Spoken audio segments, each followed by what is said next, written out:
The perfect invasion. For 3,000 cycles, the Nexari Collective had conquered worlds with mathematical precision. Their success rate stood at 100% across 78 planetary systems. The formula was simple: assess, isolate, fragment, dominate. Their neural networks had calculated every variable, accounted for every potential defense strategy, and refined their approach to perfection. Admiral Vextor stood on the observation deck of the Nexari command vessel Inevitable Conclusion, his 6 eyes blinking in sequence as he studied the blue-green planet displayed on the holographic interface. Earth, another primitive world ripe for assimilation. "Report," he commanded, his voice a harmonic vibration that resonated through the ship's communication field. Sub-Commander Nixel approached, her exoskeleton gleaming under the ambient light. "Analysis complete, Admiral. Technological development. Level 4. Planetary defense systems. Rudimentary. Space travel capabilities. Limited to near-orbit and lunar exploration. Nuclear capabilities. Present but confined to planetary warfare. Projected resistance duration. 7.3 Earth rotations." Vextor's mouthparts curved in what his species considered a smile. "Unusually short. Explain." "The humans are fractured, Admiral. They operate under 195 separate governmental entities. Their military forces do not coordinate effectively. They spend resources fighting among themselves.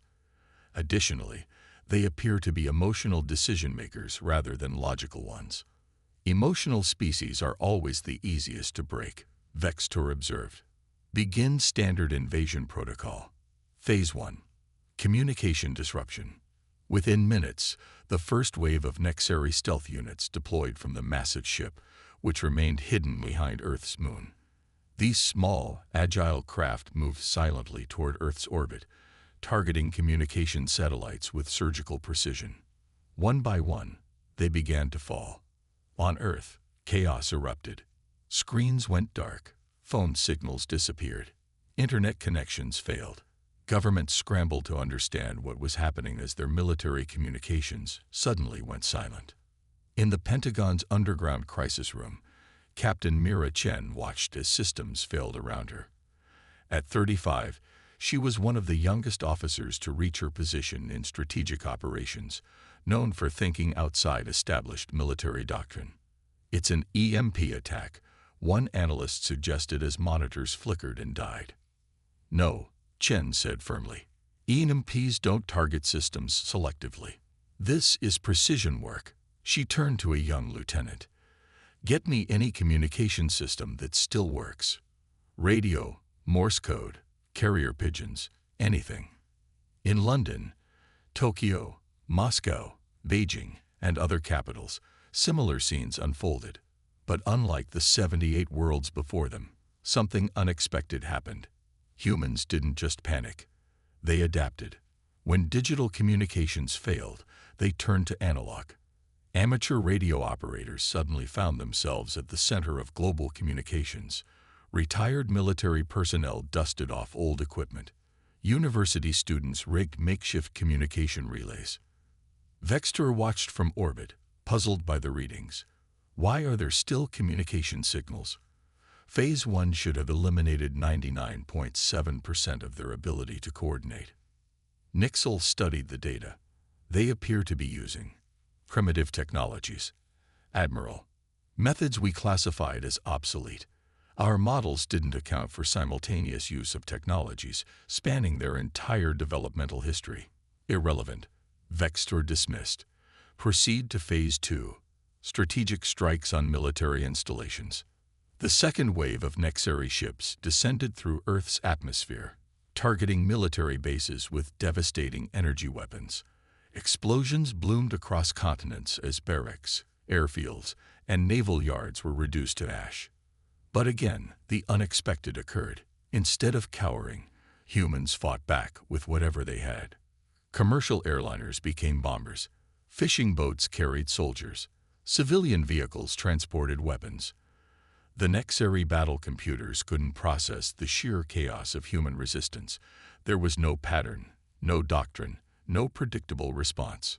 In what remained of the military base outside of Seoul, Captain Chen had established a makeshift command center in an underground storage facility. Representatives from 7 different nations had somehow found their way there, bringing whatever intelligence and resources they could salvage. They're using a systematic approach, Chen explained, pointing to a hand-drawn map where they'd been tracking alien strikes. Their attacks follow a pattern. They are trying to break us by removing our structure. So what do we do? Asked a British intelligence officer. Chen's eyes lit up. We remove our structure first. We become completely unpredictable. Her plan was radical. Abandon traditional military hierarchy. Create cells of resistance that operated independently. Use civilians as much as soldiers. Employ technologies and tactics from every era of human warfare simultaneously. If the aliens expected 21st century resistance, give them everything from Stone Age ambushes to digital countermeasures, all at once. They won't be able to calculate what they can't understand, Chen insisted. Within 48 hours, her strategy began to show results. In Norway, a group of video game developers hacked into alien communication frequencies, creating false targets that led Nexeri strike ships into mountainsides. In Kenya, wildlife rangers used their tracking skills to hunt alien ground units. In Brazil, drug cartels and police formed an unlikely alliance, using their intimate knowledge of urban warfare to set lethal traps. Aboard the inevitable conclusion, alarms sounded for the first time. Impossible, Vextor hissed, watching as the casualty reports flowed in. How are they coordinating these attacks? There's no central command structure we can detect. That's just it, Admiral, Nixel replied, her voice containing an unfamiliar note, concern. They don't appear to be coordinating at all. Each human group is operating independently, yet somehow creating a cohesive resistance. Our prediction algorithms cannot establish patterns to counter. Vextor's exoskeleton tightened around his body, a physiological response to stress. Deploy the harvesters. Begin resource extraction immediately. Once we control their water and food, resistance will collapse. The third wave of the invasion brought massive ships that settled over Earth's largest freshwater lakes and agricultural regions. Enormous extraction beams began draining water resources and destroying crops. Captain Chen watched footage of the Lake Michigan harvester from her new mobile command post, a converted school bus traveling through the American Midwest. They're following the playbook, she told her international team of officers. Cut off resources, break the will to fight. It's working, a French commander pointed out. Chicago is in chaos. They've lost their water supply. Chen shook her head. No, this is exactly what we need. She pointed to a map. They've established a pattern now. These harvesters appear at precisely calculated intervals over strategic resources. For the first time, the aliens are being predictable. Her plan was audacious. While the aliens expected humans to fight for their resources, Chen coordinated a different approach. Let them take the water. Let them destroy the obvious food sources.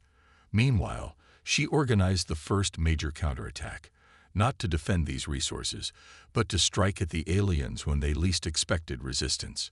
Using the predictable scheduling of the Nexeri harvesters, Chen calculated when and where the next major extraction ship would appear. Then she assembled an unlikely attack force. Crop dusting planes fitted with homemade explosives, school buses carrying soldiers, commercial diving teams with underwater demolition experience, and a network of civil engineers who understood precisely how to collapse the ground beneath an enormous weight.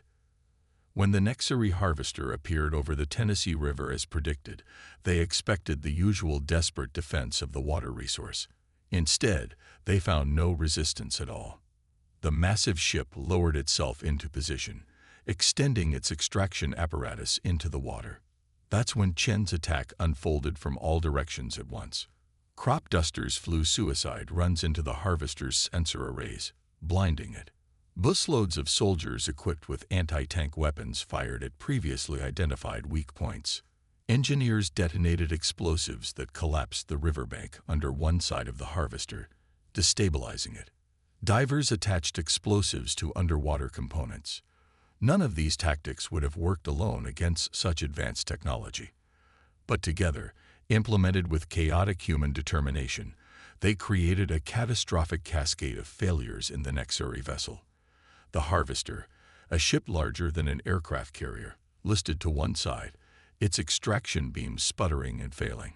Secondary explosions rippled across its surface as systems overloaded. And then, in a blinding flash that illuminated 5 states, the Harvester detonated. The shockwave flattened trees for miles and created a mushroom cloud visible from orbit. On the command deck of the inevitable conclusion, absolute silence fell. In 3,000 cycles of conquest, the Nexari had never lost a major vessel to a pre-spacefaring civilization. How? Vextor finally asked, his voice barely audible. Nixel's answer came slowly, her analytical mind struggling with the implications. They sacrificed efficiency for unpredictability, Admiral. Our models are based on optimal strategic responses. The humans are using suboptimal strategies in such overwhelming combinations that our systems cannot calculate appropriate countermeasures. Impossible, Vextor insisted, but the evidence was irrefutable. The burning wreckage of the Harvester told a different story. For the first time in his long career of conquest, Admiral Vextor felt something alien to his species, doubt. He stared at the holographic representation of Earth, this insignificant planet that dared to defy the inevitable. These humans were different from any species the Nexari had encountered before. They didn't follow the rules of warfare. They didn't break in predictable ways. Vextor made a decision that no Nexari commander had made in 3 millennia. Summon the War Council, he ordered. We must reassess our approach. As the call went out, Vextor continued to study the planet below. What he couldn't know was that across Earth, news of the destroyed Harvester was spreading through those same obsolete communication channels, igniting something even more dangerous than unpredictability in the human resistance. Hope. And Captain Mira Chen, watching the same burning wreckage from the ground, was already planning her next move. The Nexari had brought their perfect invasion to Earth, but they were about to learn a painful lesson.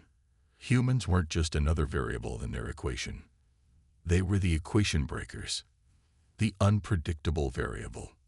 The Nexari War Council convened in the quantum chamber deep within the inevitable conclusion. 7 supreme commanders, representing the collective intelligence of a civilization that had mastered interstellar conquest, gathered around Admiral Vextor. Their multifaceted eyes reflected the holographic display of Earth rotating slowly at the center of the chamber. This was supposed to be a standard assimilation, Supreme Commander Zexthal said, his voice vibrating with barely controlled anger. Your reports indicated a fragmented species with primitive technology. Yet we have lost a Harvester, technology that has conquered worlds centuries more advanced than this. Earth. Vextor's exoskeleton tightened, a sign of stress his kind rarely displayed. The humans are anomalous. They utilize outdated technologies alongside modern ones. They abandon efficient strategies for chaotic ones. They sacrifice logical advantages for emotional victories. You speak as though these are strengths, another commander hissed. They have become strengths against our methodology. Nixel interjected, stepping forward with data streams flowing from her neural implants. Our conquest model is based on predictive analysis. The humans are inherently unpredictable because they do not optimize their responses according to any recognizable pattern. Silence fell over the council as the implications sank in. 3,000 cycles of perfect conquest, threatened by primitive beings who refuse to follow the rules of logical warfare. Zexthal finally spoke, his tone ice-cold. This cannot stand. Deploy the Void Hammer. End this resistance. Even Vextor's exoskeleton paled. Supreme Commander, the Void Hammer is designated for civilizations at least at development level 7. Using it on a level 4 world violates the Nexari protocols of proportional conquest. These protocols exist to preserve resources, not out of mercy, Zexthal countered. If the humans can destroy a harvester, they have demonstrated capabilities beyond their development level. The Void Hammer is authorized. As the council disbanded, Nixel approached Vextor privately. Admiral, I've been analyzing human communications we intercepted. They're sharing information about our tactics across their entire planet. They're learning, adapting. The Void Hammer may not be enough if they somehow anticipate it. Vextor considered this. Then we must ensure they cannot anticipate it. Prepare a diversionary assault on their major population centers. When they commit to defense, we will strike with the Void Hammer where they least expect it. On Earth, Captain Chen had become the de facto coordinator of global resistance. Not through any official appointment. Most governments were in disarray. But because her strategies worked. Her converted school bus command center had grown into a convoy of vehicles constantly on the move, staffed by an increasingly international crew of military personnel, civilian experts, and anyone with skills to contribute. They're changing tactics, Chen announced, studying reports coming in through their cobbled-together intelligence network. Amateur astronomers had spotted unusual movements in the Nexari fleet. Hackers had captured fragments of alien communications. Even psychics and game theorists had been consulted to predict the invaders' next move. Major assaults preparing to hit Tokyo, New York, Lagos, and Sydney simultaneously, reported Colonel Jackson, a former British Special Forces officer who had walked across half of Europe to join Chen's team.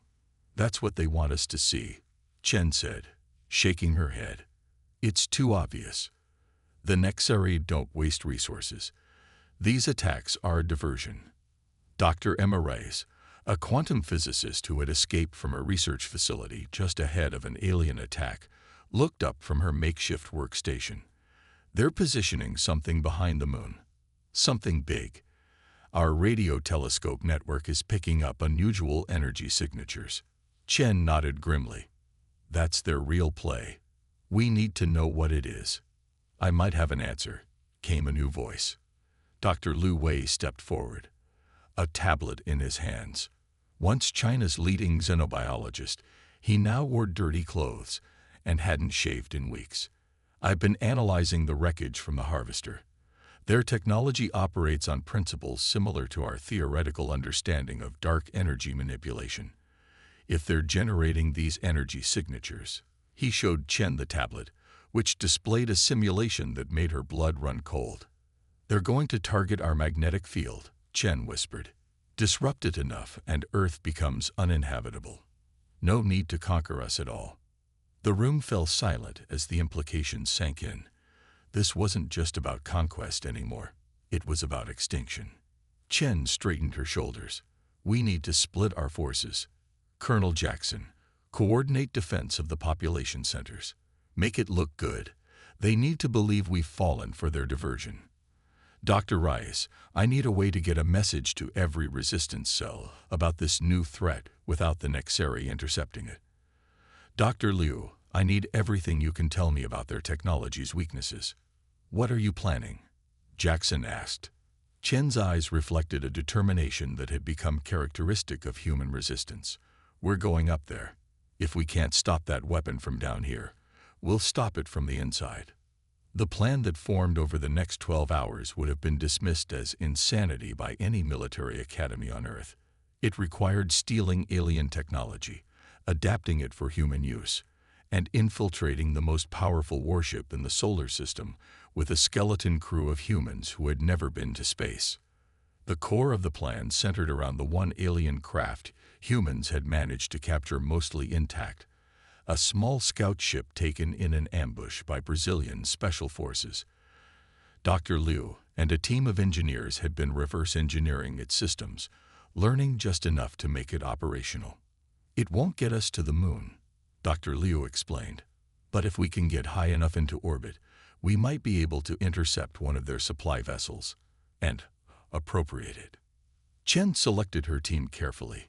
Herself, Dr. Liu for his technical knowledge, a former NASA astronaut named Rodriguez who had been training resistance fighters in Kentucky, and 3 special forces operators from different countries who had demonstrated exceptional adaptability. As the Nexari diversionary attacks began worldwide, drawing Earth's defensive forces into pitched battles, Chen's small team launched in the captured scout ship from a hidden facility in the Andes. The craft shuddered and groaned, alien controls responding sluggishly to human hands, but it rose into the upper atmosphere. Aboard the inevitable conclusion, Admiral Vextor observed the human responses to the diversionary attacks with growing suspicion. Their resistance was strong but somehow felt performative. The tactical AI agreed that human forces were fully committed, yet something nagged at him, an unfamiliar sensation that his species rarely experienced. Intuition. "Scan for anomalous spacecraft," he suddenly ordered. "Anything leaving Earth's atmosphere." The sensors quickly identified the stolen scout ship. Vextor nearly ordered its immediate destruction, then hesitated. "Track it, but do not engage. I want to see what they're planning." The human craft intercepted a Nexari supply vessel exactly as planned, using the scout ship's recognition codes to get close before launching a daring boarding action. The supply vessel's small crew, unprepared for physical combat against creatures that fought with desperate ferocity, were quickly overwhelmed. With Rodriguez at the controls of the larger vessel, they changed course toward the inevitable conclusion, transmitting codes that identified them as returning with essential components for the Void Hammer. "They're letting us approach," Dr. Liu whispered, watching the massive command ship grow larger in the view screen. "Because they're curious," Chen replied. "They want to see what we'll do. Let's not disappoint them." The supply vessel docked with the massive Nexari flagship. When the airlock opened, Chen's team moved with practiced precision, splitting into 2 groups. Chen, Dr. Liu, and 1 operator would find and disable the Void Hammer. Rodriguez and the other operators would create a diversion and secure their escape route. What they found inside the alien vessel defied human comprehension. Corridors that seemed to shift and change, gravity that fluctuated according to incomprehensible patterns, and technology so advanced it appeared magical. Yet they moved forward, guided by Dr. Liu's understanding of Nexari systems and the ship schematics they'd pieced together from intercepted data. The diversion team planted explosive devices at key points throughout the ship, timed to detonate in sequence. Meanwhile, Chen's team located the central chamber housing the Void Hammer, a massive construct of dark metal and pulsing energy that seemed to bend light around it. "Now what?" the operator whispered as they observed Nexari technicians preparing the weapon. Chen looked to Dr. Liu, who was studying the device with wide eyes. "We can't destroy it. At least not with anything we brought. But maybe." He pointed to a series of crystalline structures surrounding the main apparatus. "Those look like focusing arrays.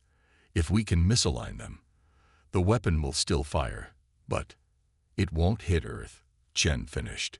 She nodded to the operator, who readied the modified Nexari weapons they'd taken from the supply ship. At that moment, the first explosions rocked the vessel. Alarms blared as the Nexari rushed to respond to the unexpected attack within their own ship. Chen's team used the confusion to strike, taking out the technicians with quick, precise shots before moving to the focusing arrays. Dr. Liu worked frantically, adjusting the alien technology based on his theoretical understanding. I think that's done it. The weapon will fire, but it'll miss Earth by thousands of kilometers." "Time to go," Chen ordered, just as more explosions echoed through the ship. But as they turned to leave, they found Admiral Vextor blocking their path, flanked by armed guards. "Fascinating," the Nexari commander said, his voice a harmonic vibration that seemed to bypass their ears and resonate directly in their minds. "You infiltrated our most powerful vessel with primitive technology and inadequate knowledge. You adjusted our most destructive weapon despite having no understanding of the principles on which it operates. Why?" Chen stepped forward, facing the alien commander without fear. "Because that's what humans do. We improvise. We adapt. We overcome, and we don't surrender to anyone who threatens our home. Vextor studied her, his multiple eyes blinking in sequence. In 3,000 cycles, we have conquered 78 worlds. None have ever infiltrated a Nexari command ship. None have ever damaged a harvester. None have ever shown such creativity in resistance. Behind Chen, the Void Hammer began to power up, its hum building to a crescendo that vibrated through the deck plates. Yet you must know your effort is futile, Vextor continued. Even if you have disabled this weapon, we have others. We have thousands of ships. We have technology you cannot comprehend. Logically, you should surrender. Logic isn't our only tool, Chen replied. Neither is technology.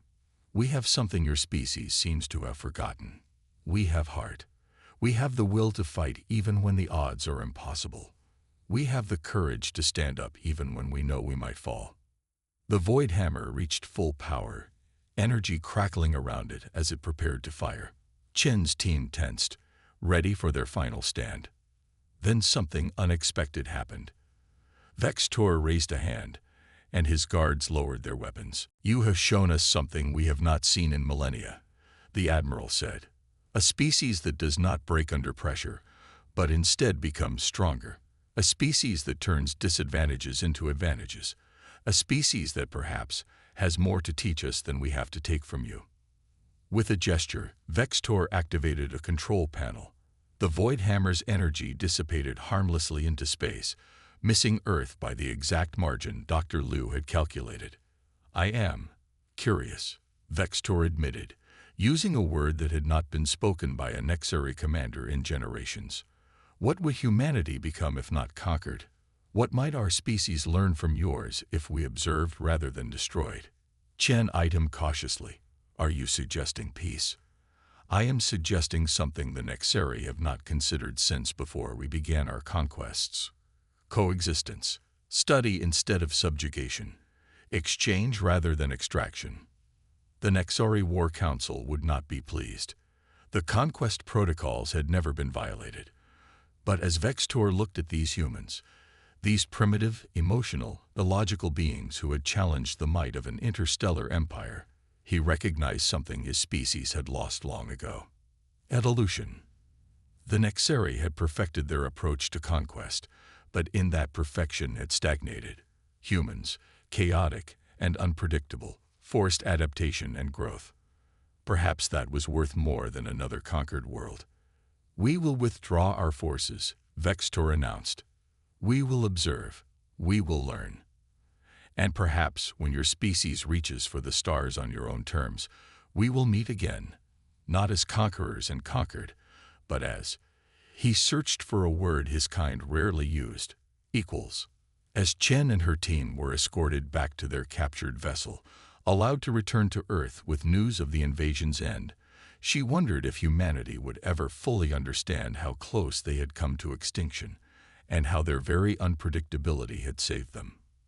From orbit, Earth still appeared small and fragile, a blue marble hanging in the void. But the Nexari now looked at it differently, not as another world to be added to their collection, but as the home of a species that had done the impossible. They had broken the perfect invasion. They had shown that the unpredictable, the chaotic, the emotional weren't weaknesses to be exploited, but strengths to be respected. And in doing so, they had changed not just their own fate, but perhaps the course of galactic history. As the Nexari fleet began its withdrawal, Admiral Vextor stood alone on the observation deck, watching Earth recede. For the first time in his long existence, he felt something new, not the satisfaction of conquest, but the excitement of discovery. The invasion had been perfect, until humanity showed up and changed everything, including the invaders themselves.